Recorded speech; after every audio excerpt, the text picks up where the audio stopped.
苹果14 Pro 中框变形或者摔坏了，需要更换中框总成，怎么安装呢？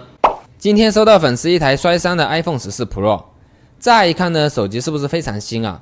看这闪亮的边框，几乎没有磨损的痕迹。如果没有看到这破碎的后玻璃，很难相信手机是摔过的。来看一下，这是一台 256G 的14 Pro， 粉丝说修完后想恢复原厂的亲密效果，所以选择了更换中框总成。这是为他专门准备的一个带配件的拆机中框总成。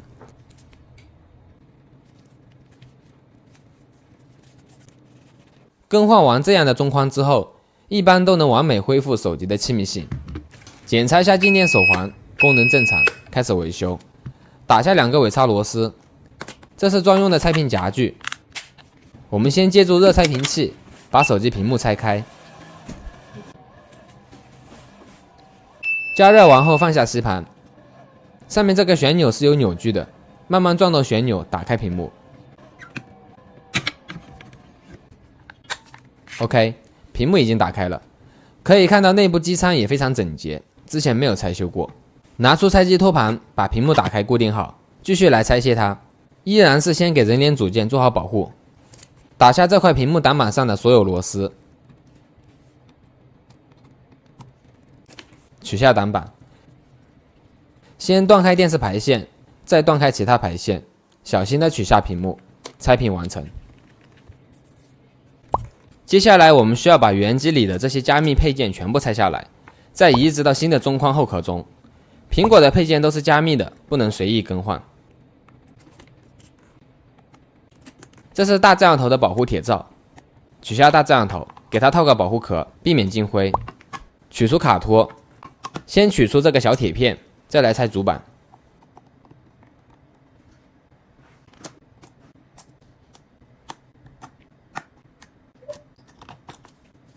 主板还是非常板正的，先放到一边。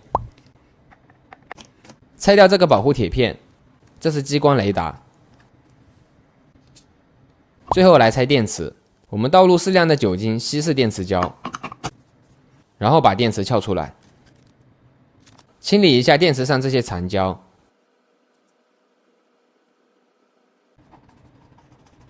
那么需要移植的配件都已经拆卸好了，我们等会儿直接换中框，所以原机机壳里的残胶就不用清理了。拿出我们准备好的拆机中框总成，把换下来的这个中框装好，先收起来。拆机中框上机壳边上的防水胶都还在，我们先来做一下清理。防水胶不处理干净会直接影响到气密性。粉丝之前交代过，维修后要恢复原厂气密的，我们不能让他失望。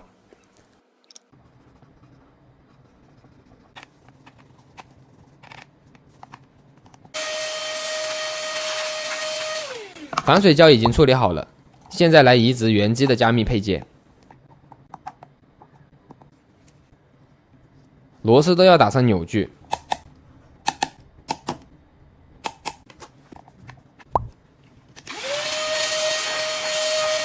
安装激光雷达，还有它的保护铁片。检查一下，确认没有灰尘，我们再把大摄像头安装上去。这是大摄像头的保护铁罩，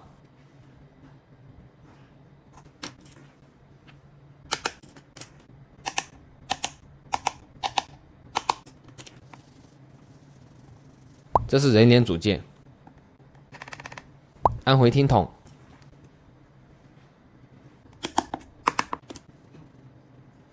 最后是电池，我们贴上一张全新的原厂电池胶。把电池扣回机壳内，放入电池按压工具，来回滚动按压3遍，保证电池紧密贴合。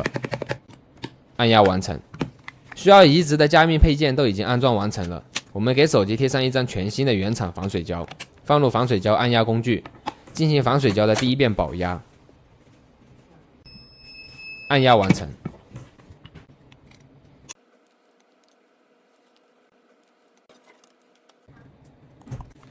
拿出屏幕，先来处理一下屏幕边框上这些残留的防水胶。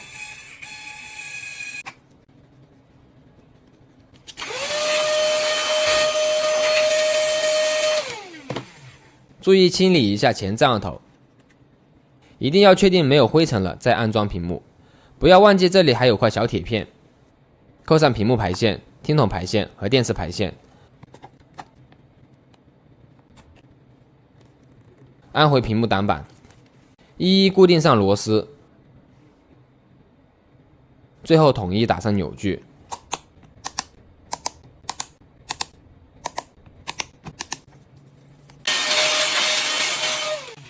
检查一下，确定没有漏装错装，我们再撕掉剩余的防水胶保护贴纸和人脸组件保护贴纸。合上屏幕，把屏幕边框对准位置按回去，再借助防水胶按压工具进行防水胶的第二遍保压，最大程度恢复手机的防水防尘性。按压完成，打上尾插螺丝，装机结束。现在通过卡槽孔给手机检测一下维修后的气密性。粉丝的要求是维修后恢复原厂气密。打压，打压完成，保压，气密通过，成功恢复到原厂级别的气密性，完成了粉丝给的 KPI。来开机测试一下，可以成功开机进入系统，没有问题。手机的扬声器网和尾插口都非常干净，粉丝的使用习惯很好。手机虽然摔了，但钢化膜非常完整，不用重新再贴，真是一部让人省心的手机。那么这台 iPhone 14 Pro 的维修到此就全部结束了。来看一下更换完的后壳中框总成的效果。这是原机换下来的后壳，粉丝可以选择发回去，也可以选择留下来折价。